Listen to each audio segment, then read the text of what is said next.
తిరంగా కార్యక్రమంలో భాగంగా మేడ్చల్ జిల్లా మేడిపల్లిలోని ఉప్పల్కోట్ కాంప్లెక్స్ వద్ద ప్రత్యేక కార్యక్రమం నిర్వహించారు. కేంద్ర ప్రభుత్వ అడిషనల్ స్టాండింగ్ కౌన్సిల్ సభ్యుడు నరేష్ కుమార్ నార్సింగోజు ఆధ్వర్యంలో ఈ కార్యక్రమం జరిగింది. కార్యక్రమంలో భాగంగా ఉప్పల్కోట్ నుంచి హనుమాన్ దేవాలయం వరకు భారీ ర్యాలీ నిర్వహించారు. ర్యాలీలో పాల్గొన్న వారు జాతీయ జెండాలను ప్రదర్శిస్తూ దేశభక్తి నినాదాలు చేశారు. భారతదేశ 80వ స్వాతంత్ర దినోత్సవాన్ని పురస్కరించుకుని ప్రధాని నరేంద్ర మోదీ ఇచ్చిన హర్ ఘర్ తిరంగా పిలుపు మేరకు ఈ కార్యక్రమం నిర్వహించినట్లు నరేష్ కుమార్ తెలిపారు.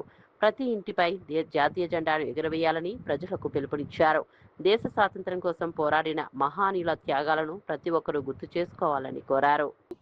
ప్రతి ఒక్క దేశం మొత్తము హర్ ఘర్ తిరంగా ఘర్ ఘర్ తిరంగా కార్యక్రమంలో భాగంగా ఈరోజు మేడిపల్లిలోని ఉప్పల్ కోర్ట్ కాంప్లెక్స్ యందు న్యాయవాదులంతా పాల్గొని ఈ యొక్క దేశభక్తిని చాటడం జరిగింది. అదేవిధంగా మన యొక్క భారత ప్రజలకు, భారత పౌరులకు, ప్రతి ఒక్క భారతీయునికి మా యొక్క న్యాయవాదుల తరపున ఒకటే విజ్ఞప్తి చేస్తున్నాము.